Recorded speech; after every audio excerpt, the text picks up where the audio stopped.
Bonjour à toutes et à tous, Maëva de retour pour une nouvelle vidéo. J'espère que vous allez toutes et tous très bien. Comme à chaque fois, je suis très contente de vous retrouver. C'est toujours un immense plaisir pour moi que de vous proposer ces vidéos pour pouvoir vous apporter de nouveaux éléments de réponse, pour pouvoir consolider certaines de vos connaissances. Donc, je suis toujours très heureuse de vous les proposer. Aujourd'hui, je voudrais parler des âmes sœurs parce qu'à mon sens, le terme âme sœur est galvaudé. C'est un terme qui, pour moi, a réellement perdu son sens premier. C'est un mot que l'on utilise comme un mot valise, comme un mot fourre-tout.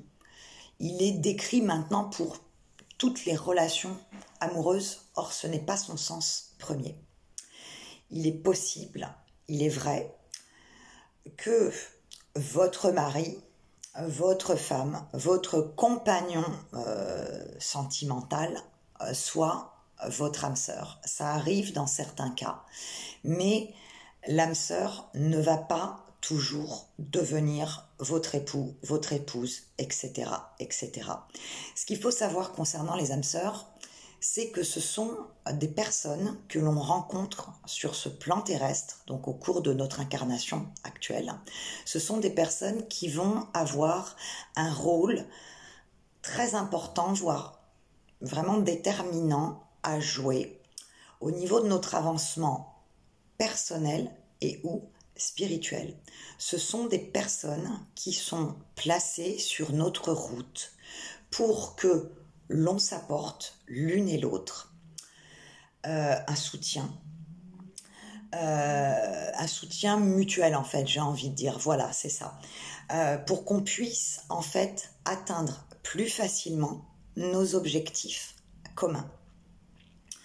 Alors, je regarde toujours mes notes pour être sûre de ne rien oublier parce qu'il y a tellement de choses à dire que je préfère toujours me faire des petites annotations pour ne pas sauter un passage qui pourrait être important. Donc, comment on peut reconnaître son âme sœur dans cette vie? Alors, reconnaître, c'est le mot que j'emploie et que j'ai trouvé, mais il n'est pas réellement exact. On ne reconnaît pas son âme sœur, c'est-à-dire que on va pas rencontrer une personne comme ça et se dire ah mais oui c'est vrai, c'est mon âme sœur, je me rappelle, je l'ai connue dans une vie antérieure, j'ai ci, j'ai ça, oui dans une vie antérieure, il ou elle était comme ça. Non, donc il n'y a pas ce terme, j'ai envie de dire reconnaissance au sens propre du terme. On reconnaît en fait une âme sœur grâce à notre surconscient. Donc notre surconscient, c'est tout simplement notre âme. Parce que notre surconscient, lorsqu'on va être en présence d'une âme sœur, puisqu'on peut avoir au cours de notre vie, avoir la chance de rencontrer plusieurs âmes sœurs. Donc en fait, notre surconscient, notre âme, va au moment de la rencontre nous envoyer des messages, tout simplement. Et c'est une rencontre que l'on vit réellement, j'ai envie de dire de l'intérieur. C'est quelque chose qui vous... Alors c'est toujours très difficile d'expliquer avec des mots français simples et clairs le ressenti que l'on peut avoir, parce que c'est pas une émotion classique. Quand on est en face d'une âme sœur, on peut bien évidemment ressentir de la joie, on peut ressentir tout un panel d'émotions, mais ça va en fait au-delà. Oui, c'est vraiment quelque chose qui vient de l'intérieur, qui résonne en vous, qui vous parle. On le vit vraiment de tout son être. Alors en plus, ce sont des rencontres qui peuvent s'avérer magnifiques, vraiment. Mais en même temps, ça peut être aussi des rencontres qui peuvent s'avérer frustrantes sur certains points. Alors, quand on rencontre une âme sœur, son âme sœur ou ses âmes sœurs, hein, je vais dire une âme sœur. Quand on rencontre une âme sœur, on peut éprouver cette sensation un petit peu de déjà-vu. Comme si cette personne, vous la connaissiez soit depuis très très longtemps, soit de l'avoir déjà vue quelque part, mais vous ne vous souvenez absolument pas où, quand et comment. Mais il y a quelque chose en vous, vraiment dans votre fort intérieur, qui va vous dire c'est bizarre, je l'ai déjà vue, j'ai déjà parlé avec elle, je la connais de quelque part. Donc vous allez chercher un petit peu où est-ce que vous avez pu aller il y a même 25 ans en arrière, où est-ce que potentiellement vous auriez pu croiser cette personne. Et en fait, non, dans cette vie-là, dans cette incarnation, vous ne l'avez en fait jamais rencontrée. Alors, quand vous êtes en face de votre âme sœur, il y a aussi, en dehors de l'attrait des fois physique qu'on peut avoir vis-à-vis d'une personne, en dehors aussi de l'attrait pour des qualités intellectuelles, il y a quelque chose de plus qui se passe. Il y a quelque chose en fait de très très fort qui va se produire en vous, comme si ça allait vous parler en fait. Et très rapidement, des fois même lors de la rencontre, quelques minutes après, si vous êtes amené à discuter un petit peu avec cette personne, vous allez immédiatement ressentir ce qui pourrait s'apparenter à une très forte amitié, de l'amour parfois, ce qui peut paraître dingue, parce que vous, en théorie, on ne peut pas être amoureux d'une personne que l'on vient de rencontrer, mais il y a quelque chose. Ça peut être, je vous dis, de l'affection, ça peut être aussi une forme de tendresse, ça peut être de l'amitié, ça peut être de l'amour. Il y a plusieurs émotions qui vont arriver.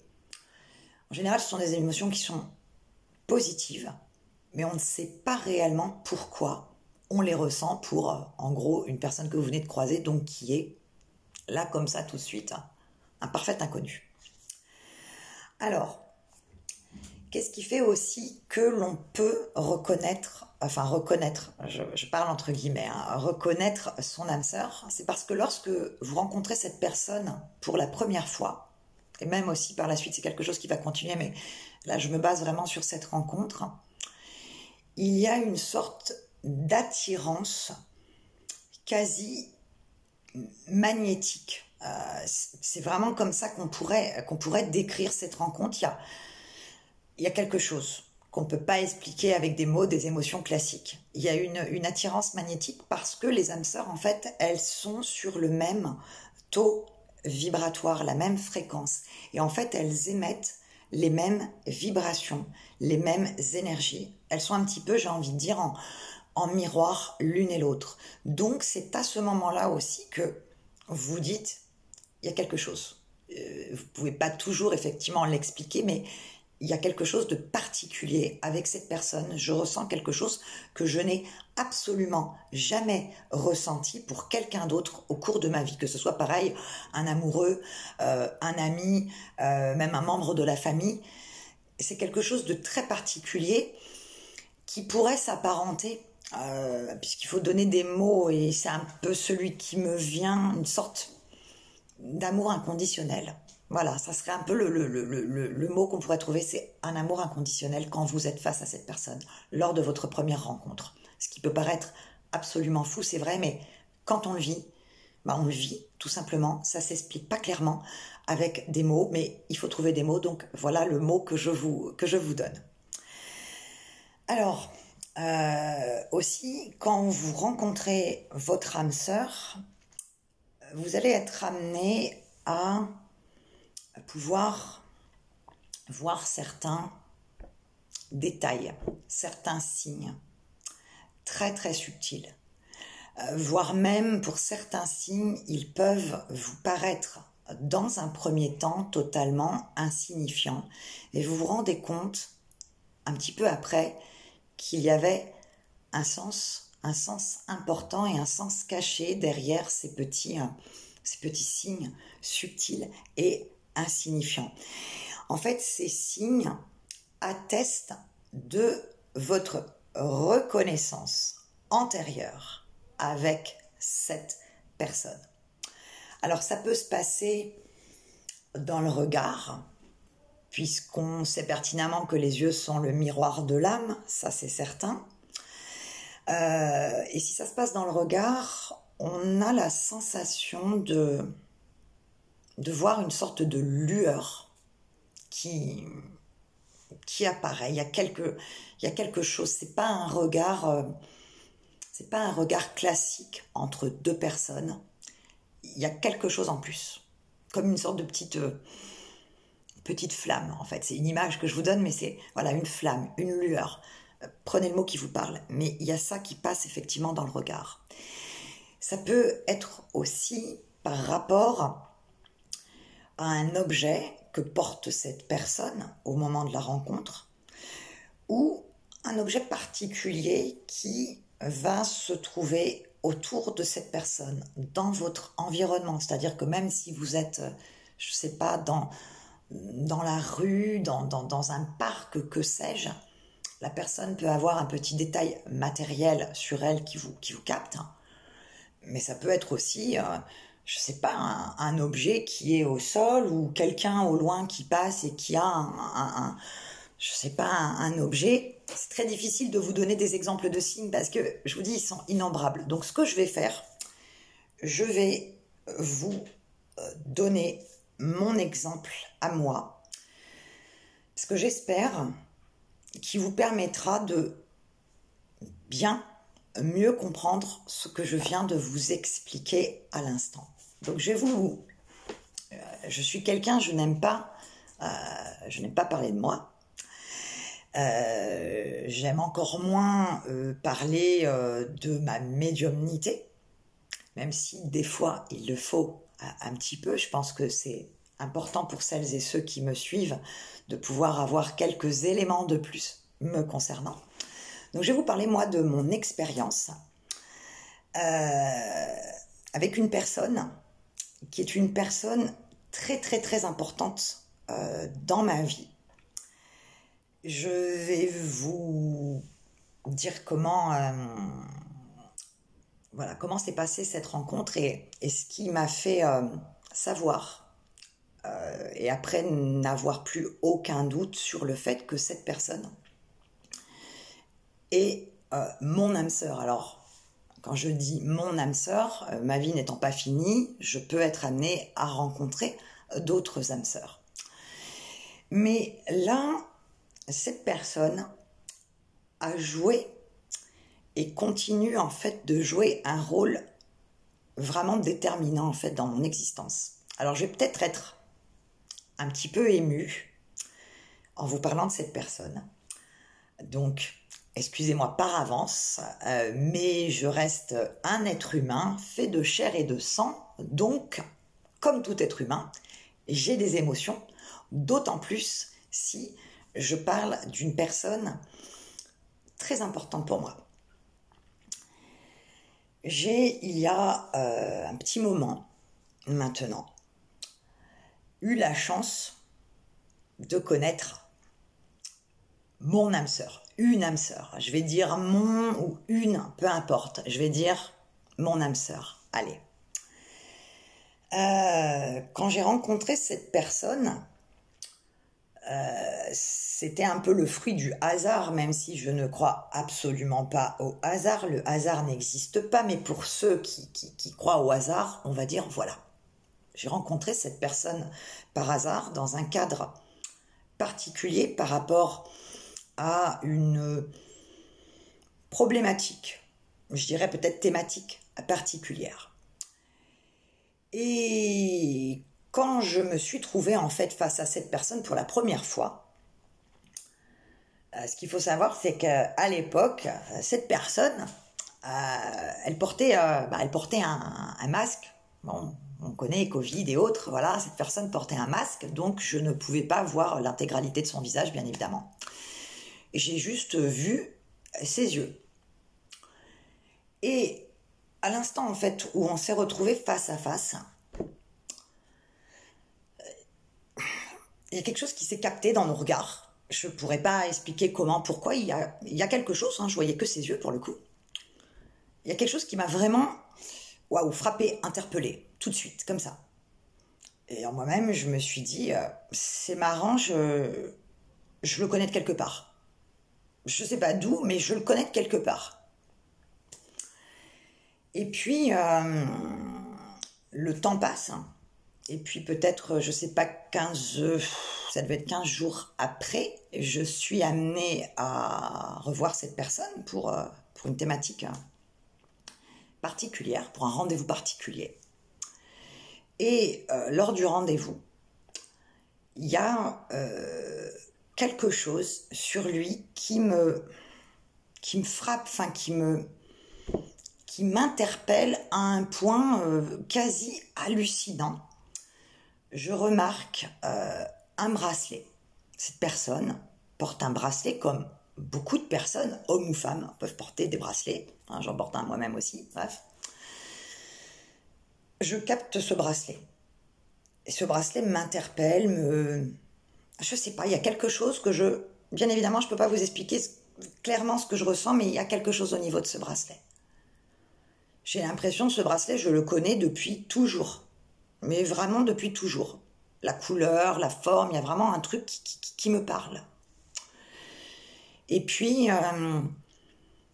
je discute avec cette personne, on discute de plein de choses, de la pluie, du beau temps, enfin vraiment des conversations basiques. Et puis dans son bureau, il y a un autre détail qui m'interpelle énormément. Il y a sur son bureau en fait un calendrier perpétuel. Une sorte d'almanach, je ne sais pas comment vraiment ça s'appelle, hein, vous voyez, un almanach, un calendrier perpétuel, où effectivement, chaque jour vous tournez une page, et que vous tourniez cette page le 24 octobre 2024 ou le 24 octobre 2090, ça sera la même image, mais il n'y aura jamais effectivement l'année. Il y a juste le jour, le mois et l'image.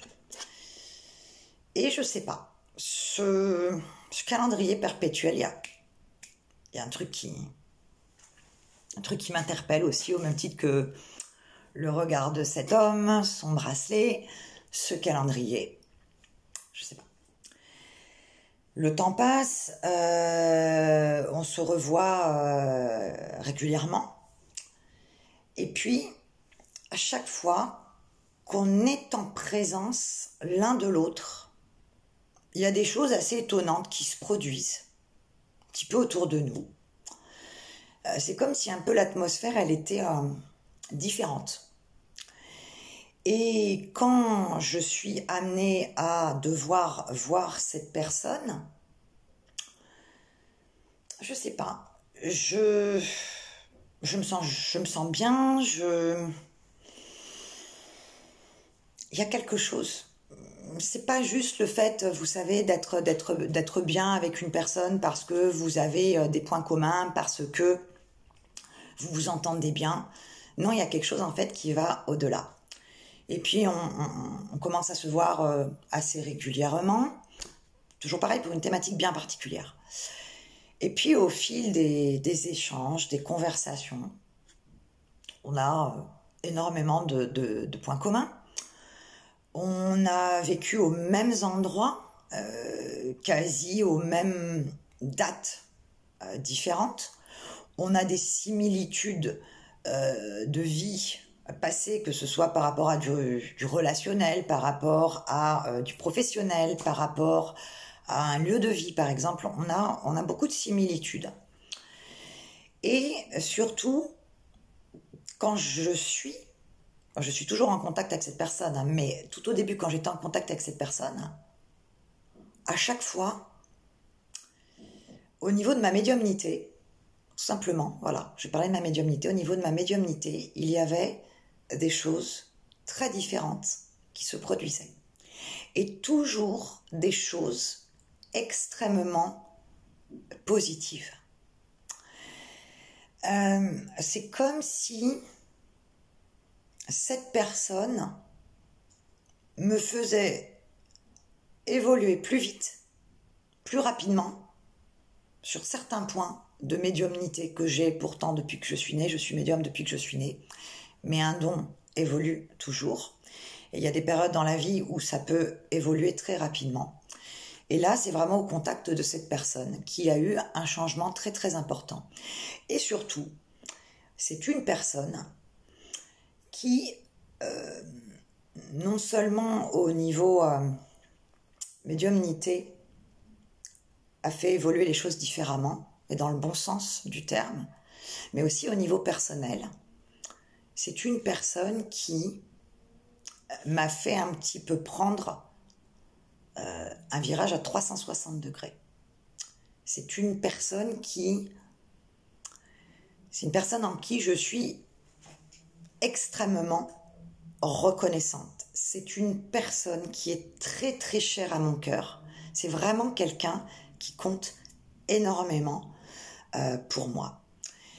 Et par la suite, dans nos conversations, sans parler de forcément que d'ésotérisme et autres, cette personne, il y a eu pareil, à son niveau, à elle, des changements qui se sont mis en place et qui continuent de se mettre en place. Donc en fait, tous les deux, on s'apporte quelque chose, et quelque chose qui est important dans notre vie actuelle et qui le sera par la suite aussi. Comme je vous disais tout au départ, on rencontre les âmes sœurs pour s'aider mutuellement à obtenir des objectifs communs. Alors, je vous raconte bien évidemment pas toute mon histoire, mais je voulais vous donner ces petits exemples pour essayer que vous compreniez un petit peu mieux, voilà ce terme effectivement d'âme sœur. Je continue. Comment, tout simplement aussi, voilà, vous voyez, je suis un petit peu émue en plus, donc faut pas que je me, faut pas que je me perde pour la suite de la vidéo. Excusez-moi, je continue. Alors, pareil, les âmes sœurs, on les a connues dans nos vies précédentes. Des fois sur plusieurs centaines d'incarnations précédentes, voire plusieurs milliers d'incarnations précédentes, tout simplement. Et au moment de notre incarnation actuelle, lorsque l'on choisit, accompagné de notre guide, donc dans l'au-delà, notre incarnation et le corps qui va nous servir de véhicule pour notre incarnation, on a la possibilité de demander à notre guide de retrouver sur notre chemin telle ou telle âme avec qui on a déjà eu un vécu antérieur et avec qui on a un vécu dans l'au-delà. Soit parce qu'on a des choses à travailler encore avec cette personne, que ce soit en positif ou en négatif, soit tout simplement parce qu'au cours des vies précédentes et au cours de notre voyage, travail dans l'au-delà, on a créé une intimité, une réciprocité avec cette âme qui fait qu'on a besoin, envie de pouvoir se retrouver à nouveau sur ce plan terrestre. Alors, très souvent, le ou les guides nous accordent ce petit cadeau, on va dire, mais pas toujours.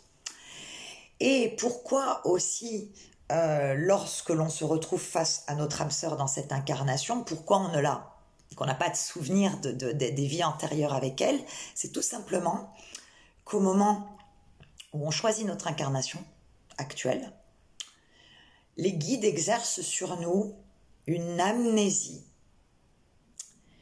qui va faire, voilà, qu'on ne se souvient plus de rien de ce qu'on a vécu dans nos vies précédentes.